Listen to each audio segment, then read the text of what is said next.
Assalamualaikum warahmatullahi wabarakatuh. Bismillahirrahmanirrahim. Alhamdulillahirabbil alamin. Wa bihi nasta'in ala umuri dunya waddin, wassalatu wassalamu ala asyrafil anbiya wal mursalin wa ala alihi wa sahbihi wa man sara ala nahjihi bi ihsanin ila yaumiddin wa ba'd. Allahumma salli wa sallim wa barik wa an'im ala nabiyyina Muhammadin wa ala alihi wa sahbihi wa man sara ala nahjihi bi ihsanin ila yaumiddin wa ba'd. Alhamdulillah, kita panjatkan puji dan syukur kita kepada Allah Subhanahu wa taala atas nikmat yang Allah berikan kepada kita. Sebagaimana salawat dan salam semoga senantiasa tercurahkan kepada junjungan kita Nabi kita Muhammadin alaihi salatu wassalam, beserta para keluarga, para sahabat dan orang-orang yang istiqamah berjalan di bawah naungan sunnah beliau sampai hari kiamat kelak. Hadirin Allah muliakan, alhamdulillah kita bersyukur kepada Rabbul Alamin atas nikmat yang Allah berikan kepada kita sehingga kita bisa berkumpul bersua dalam kesempatan kali ini. Dan ini semua berkat rahmat, berkat taufik, berkat hidayah dari Allah Subhanahu wa taala. Nggak ada yang bisa beribadah kecuali dengan taufik dari Allah. Ini bukan karena kekuatan kita, ini bukan karena kecerdasan kita, ini bukan karena kepintaran dan semangat kita. Ini karena Allah Subhanahu wa taala menginginkan kebaikan untuk kita. Man yuridillahu bihi khairan yufaqihu fid din. Barang siapa yang Allah inginkan kebaikan, maka Allah akan pahamkan dan buat ia mengamalkan agamanya. Maka seorang hamba hendaknya tahu kenikmatan dan karunia dari Allah Subhanahu wa taala. Dan ilmu yang kita pelajari itu untuk membuat kita bahagia. Mungkin kita nggak akan pernah kaya di dunia yang fana ini, atau mungkin kita nggak pernah berhasil mengembangkan bisnis kita, mungkin. Tapi kalau kita mempelajari Al-Quranul Karim dan tuntunan Rasulullah SAW, kita nggak akan sengsara. Allah berfirman di awal surat Taha, Taha ma anzalna alaikal Qur'ana litashqa. Taha, kami turunkan Al-Quran, atau kami tidak turunkan Al-Quran untuk membuat engkau sengsara. Kami tidak menurunkan Al-Quran untuk membuat kamu menderita. Kami turunkan Al-Quran bukan untuk membuat kamu susah. Kalau ini ayat yang Allah turunkan ketika di zaman Rasulullah SAW, dan kita tahu bersama bagaimana tekanan pada saat itu, bagaimana perjuangan pada saat itu, bagaimana intimidasi pada saat itu. Lalu bagaimana dengan hari ini? Lalu bagaimana dengan hari ini? Jadi hadirin Allah muliakan, surat Taha itu kan Makkiyah, dan Makkiyah diturunkan sebelum hijrah. Dan kita tahu tekanan, intimidasi, bahkan siksaan itu dirasakan oleh orang-orang beriman pada saat itu.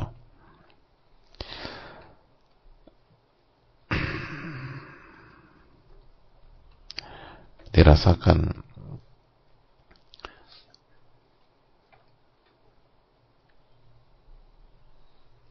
oleh Rasulullah SAW dan para sahabat. bagaimana dikucilkan, bagaimana hidup sebagai pihak yang dimarginalkan, disisihkan, dizolimi. Dan hadirin Allah muliakan, Allah berfirman pada saat itu, Taha ma anzalna 'alaikal Qur'ana litashqa. Kami tidak menurunkan Al-Quran untuk membuat kamu susah.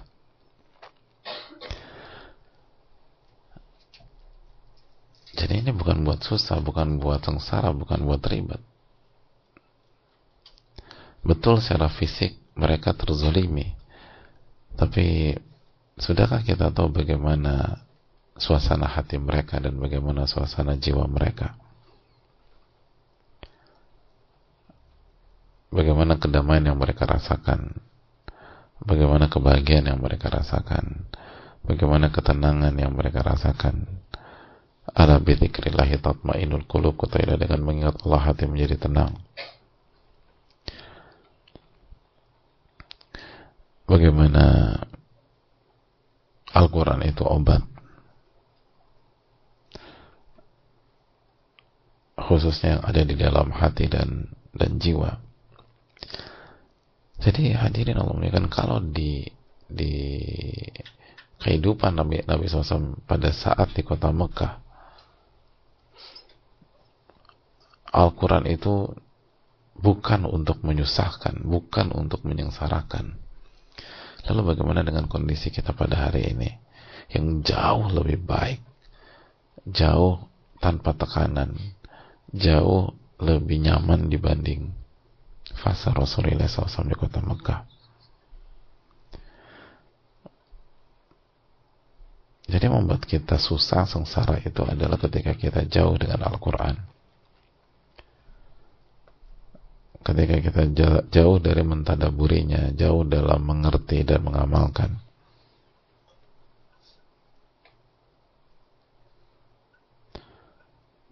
Kalaupun sebagian kita baca, tapi kita nggak ngerti maknanya.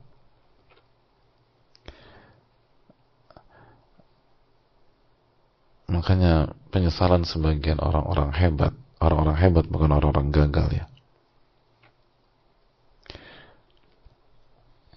itu kurang memaksimalkan waktu dalam mentadaburi Al-Quranul Karim dan sunnah Rasulullah SAW. Jadi setelah Al-Quran lalu sunnah Nabi SAW. Itu penyesalan nama-nama besar. Jadi kalau saja saya lebih memaksimalkan untuk mentadaburi, untuk meresapi, untuk menghayati Al-Quranul Karim, maka itu akan jauh lebih baik, dan itu yang saya sesalkan, saya tidak memaksimalkan hal tersebut. Padahal waktunya itu kebaikan. Ini kita nggak bicara tentang orang-orang fasik, kita bicara tentang orang-orang hebat. Lalu setelah itu mereka berharap bisa lebih maksimal dengan sunnah dan hadis Nabi Sallallahu Alaihi Wasallam.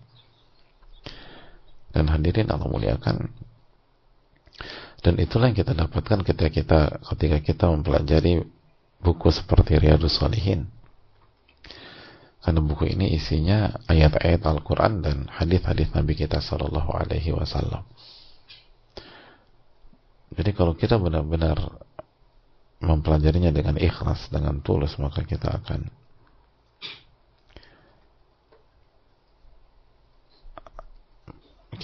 menikmati dan kita tidak akan sengsara. Hadirin, kita masih berada di akhir bab,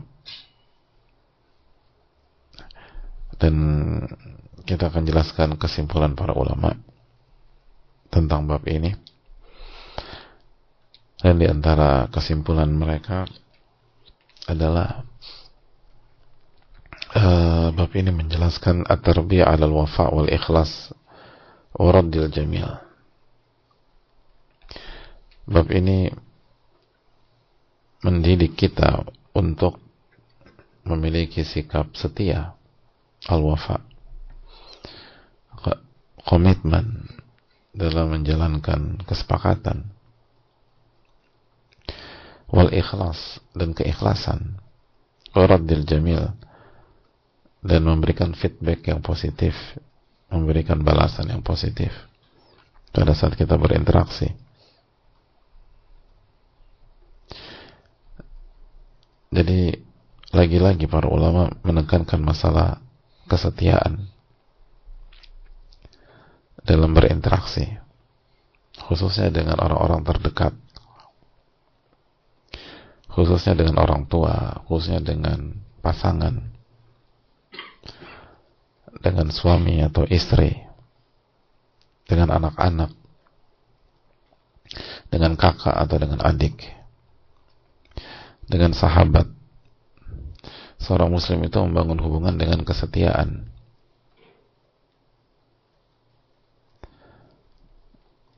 Seorang mukmin membangun hubungan dengan berdasarkan kesetiaan, bukan oportunis, bukan kepentingan pribadi duniawi, lalu diungkapkan dengan cara-cara yang rendah.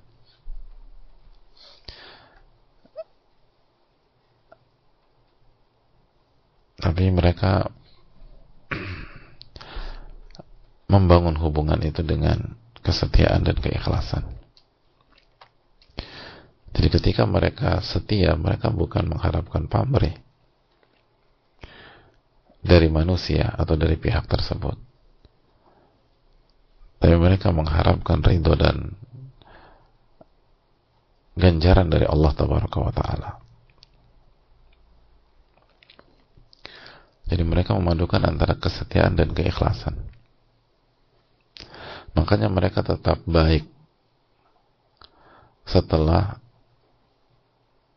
atau mereka tetap membangun atau menjaga hubungan baik setelah sosok-sosok itu wafat, setelah orang tua meninggal, setelah istri meninggal misalnya, atau setelah suami meninggal, setelah kakak atau adik meninggal, atau setelah sahabat meninggal. Itu kesetiaan mereka nggak pudar, al-wafa. Makanya Nabi SAW mengatakan, inna abarral bir, sesungguhnya kebaikan yang terbaik adalah membangun hubungan dengan orang yang dicintai oleh orang tua. Lihat itu kurang setia apa, dan nggak mengharapkan pamrih, mengharapkan wajah Allah Tabaraka wa Ta'ala. Lihat bagaimana Nabi SAW baik dengan sahabat-sahabat Khadijah. Beliau mengharapkan pamrih dari Khadijah? Enggak. Mereka setia, beliau setia dengan istri beliau dan mengharapkan wajah Allah Tabaraka wa Ta'ala. Lihat bagaimana Jarir dengan Ansar. Ketika Jarir bersumpah, demi Allah, tidaklah aku bertemu dengan atau bersama kaum Ansar kecuali aku melayani mereka. Apakah Jarir pamrih? Enggak. Beliau nggak pamrih. Beliau nggak mengharapkan balasan dari kaum Ansar. Sebagaimana kaum Ansar berkhidmat kepada Rasulullah SAW, apakah kaum Ansar pamrih? Nggak pamrih. Jelas nggak pamrih. Justru kaum Ansar lebih memilih Rasulullah SAW daripada harta.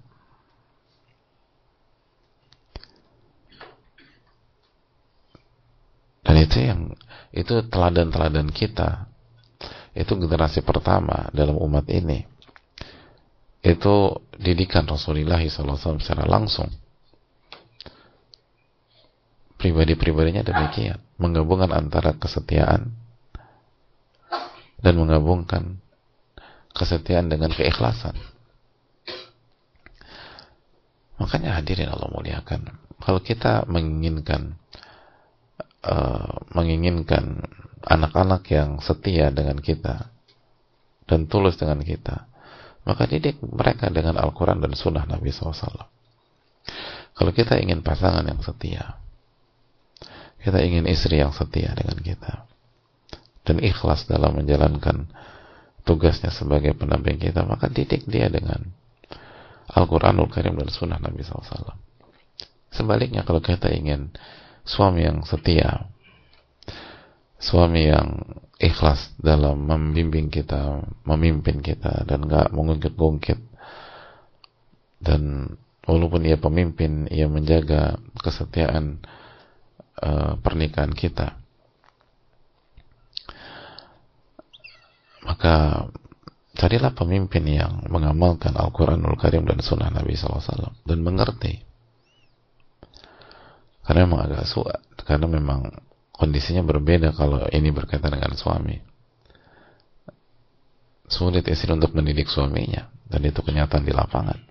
Dan memang itu bukan peran istri. Peran mendidik itu peran suami. Ku anfusakum wa ahlikum naro. Jagalah diri kalian dan keluarga kalian dari siksa api neraka. Surat At-Tahrim ayat 6. Dan tafsir Ali bin Abi Thalib menjelaskan bahwa gimana cara menjaga dari api neraka dengan mengajarkan dan mendidik istri dan mengajarkan adab kepada dia. Nah, tugas istri adalah cari sosok seperti itu yang bisa mendidik dia Al-Quranul Karim dan Sunnah Nabi SAW. Itu kalau kita bicara tentang kesetiaan dengan keikhlasan. Dan ini dua sisi indah yang diinginkan oleh semua orang dalam sebuah hubungan. Bahkan ini inti dari hubungan. Di antara core value dalam sebuah hubungan, dalam sebuah kebersamaan, kan kesetiaan dan keikhlasan. Sebaiknya dosa dan kesalahan yang sangat parah dalam hubungan adalah pengkhianatan.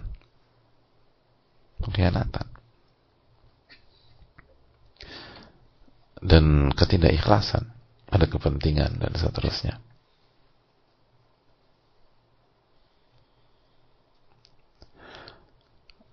Ini yang dididik oleh Islam. Makanya kan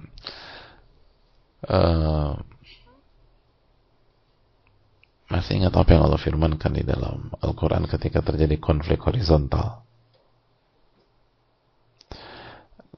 Dan konteksnya adalah hubungan suami istri. Allah berfirman dalam surat An-Nisa ayat 35. Iyurida islaha yuwaffiqillahu bainahuma. Allah berfirman, Iyurida islaha yuwaffiqillahu bainahuma.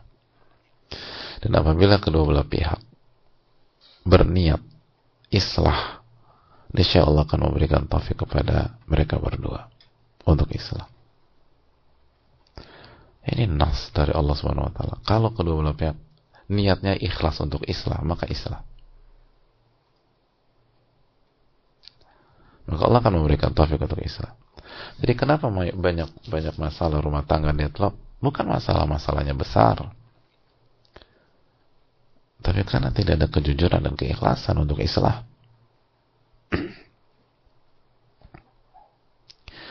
Jadi kok nggak dapat kata sepakat atau islah sih mas?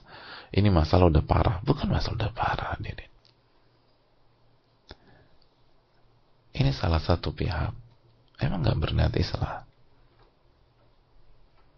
atau dua-duanya tidak berniat islah. Karena yang menciptakan kita berfirman, Iyurida islaha yuwaffiqillahu bainahuma. Kalau kedua belah pihak memang berniat menginginkan islah, maka Allah akan islah. Artinya apa? Dalam hubungan horizontal, niat baik, keikhlasan, ketulusan, ini punya peran yang sangat besar. Ini core. Ini major, ini nilai-nilai dasar. Bukan kekayaan, bukan ketampanan bagi laki-laki, bukan kecantikan bagi wanita, bukan nama besar, tapi diantara adalah kesetiaan dan keikhlasan. Dan ini yang disuguhkan di dalam bab ini. Ini yang disuguhkan dalam sunnah Rasulullah SAW. Makanya sebuah hal yang menggelitik ketika kita mengharapkan hubungan yang setia di dalam keluarga kita, di dalam rumah tangga kita, tapi kita nggak punya waktu bersama Rasulullah SAW dengan sunnah-sunnahnya. Kita nggak punya waktu untuk mempelajari Al-Quranul Karim dan hadis-hadis Nabi kita alaihi salatu wassalam. Ulama mengatakan tarjun najata wa lam tasluk masalikaha, inna safinata la tajri 'ala al-yabasi. Anda berharap keberhasilan tapi Anda nggak mau menjalankan jalan keberhasilan. Tolong diingat, kata para ulama, kapal itu tidak berlayar di atas daratan. Kalau Anda ingin kesetiaan, kalau Anda ingin keikhlasan, maka jalan kesetiaan dan keikhlasan adalah firman-firman Allah Subhanahu wa taala dan sunnah Nabi sallallahu alaihi wasallam. Jalan kesetiaan adalah ilmu nafi.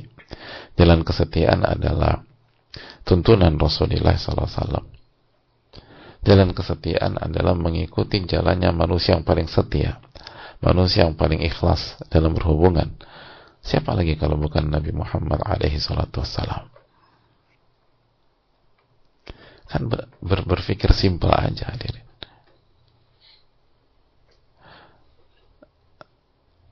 Berpikir sederhana saja. Kalau Anda ingin sukses dalam bisnis tertentu, maka ikutilah metode orang yang paling sukses dalam bisnis itu. Kalau Anda ingin jago dalam marketing, ikuti metode orang-orang terbaik dalam dunia marketing.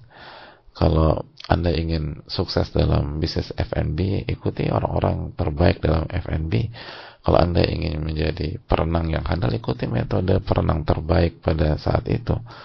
Nah, kalau Anda ingin kesetiaan, Anda ingin keikhlasan, nah, kok Anda ngikutin orang-orang yang memang gak ada buktinya mereka ikhlas dan mereka setia? Kok Anda justru mengikuti metode mereka? Ikutilah jalannya manusia tersetia dan manusia terikhlas.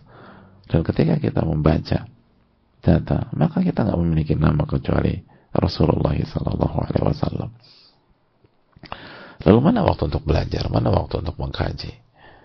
Mana waktu untuk berinteraksi dengan beliau alaihi salatu wassalam? Ini hal yang perlu kita renungkan dan evaluasikan diri kita. Kita tuh ingin A tapi nggak mau menjalaninya. Ya sama, semua orang pengen ranking 1 waktu sekolah, tapi berapa persen yang mau belajar? Semua atlet ingin meraih medali emas, tapi siapa yang mau berkorban dan mau capek ketika latihan? Setiap orang ingin kesetiaan dari keluarga, ingin kesetiaan dari pasangan, tapi siapa yang memperjuangkan itu dengan benar? Maka lihat bagaimana analogi simpel dari para ulama. Tarjun najata wa lam tasluk masalikaha, inna safinata la tajri 'ala al-yabasi. Anda ingin keberhasilan tapi Anda tidak menempuh jalan keberhasilan. Perlu Anda ingat bahwa kapal itu tidak berlayar di atas daratan. Kalau Anda ingin berlayar, Anda masuk ke lautan atau ke danau yang besar. Hadirin Allah muliakan, ini hal penting. Oleh karena itu, lihat bagaimana kehidupan mereka, dan kita nikmati di bab ini bagaimana Nabi kita sallallahu alaihi wasallam. Lalu bagaimana istri-istri Nabi SAW. Setelah Nabi SAW wafat, bagaimana istri-istri beliau alaihi salatu wasallam berantakan, lalu suka-suka, pecah, atau masing-masing dengan dunianya masing-masing? Tidak. Mereka setia dengan Nabi Sallallahu Alaihi Wasallam. Karena yang dibangun adalah kesetiaan. Kita tuh kalau ingin panen cabai, ya tanam bibit cabai, hadirin. Ingin panen durian, ya tanam durian. Kalau kita ingin kesetiaan, maka tanam kesetiaan, jangan tanam pengkhianatan. Ya nggak akan dapat kesetiaan. Kita ingin kesetiaan, maka tanam kesetiaan. Itu sesederhana itu hidup. Tanam kesetiaan, maka kita akan memanen kesetiaan bersama orang-orang terdekat kita, keluarga, di rumah tangga, kakak, adik, bersahabat, bertemanan, dan seterusnya. Tentu saja tetap orang munafik selalu ada, hadirin. Karena itulah salah satu ujian dunia.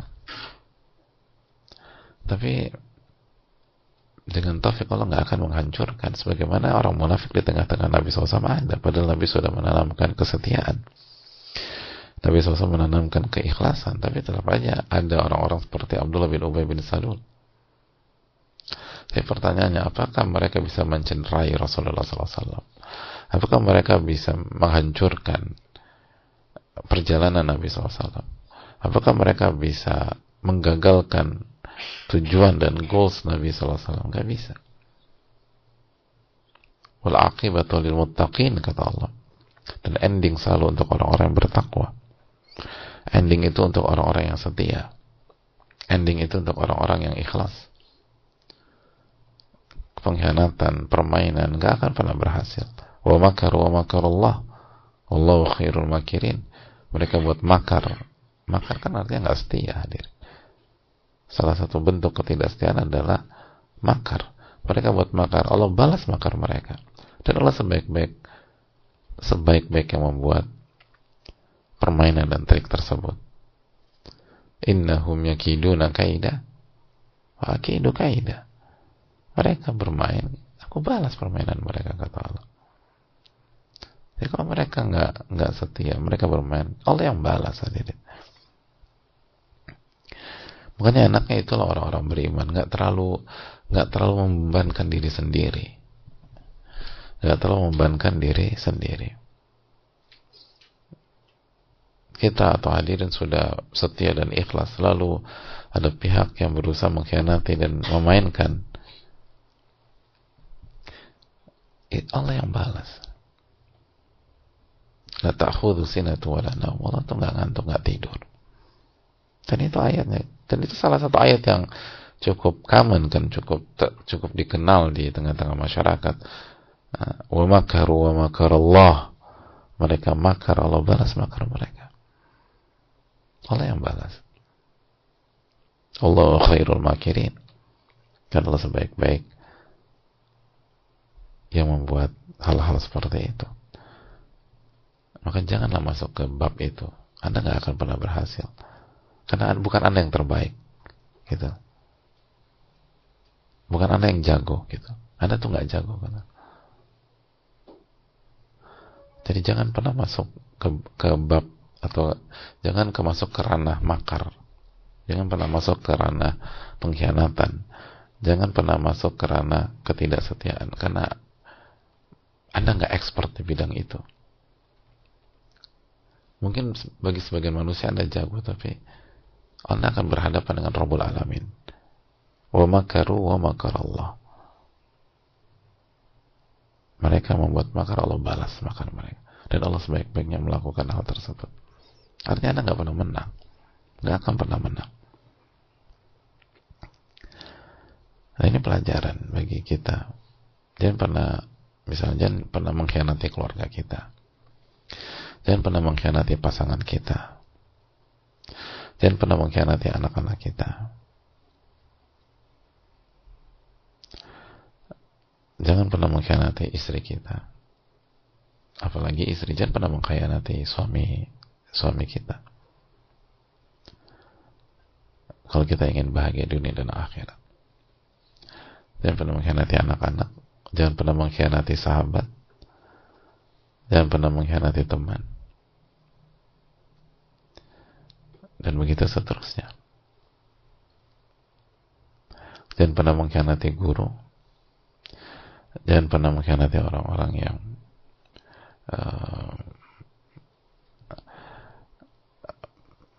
punya jasa dan baik selama ini. Ini yang perlu kita tanamkan bersama-sama. Saya rasa cukup sampai di sini. Jazakallahu khairan. Semoga Allah memberikan taufik kepada kita. Subhanakallahumma wa bihamdika, asyhadu an la ilaha illa anta, astaghfiruka wa atubu ilaik. Assalamualaikum warahmatullahi wabarakatuh.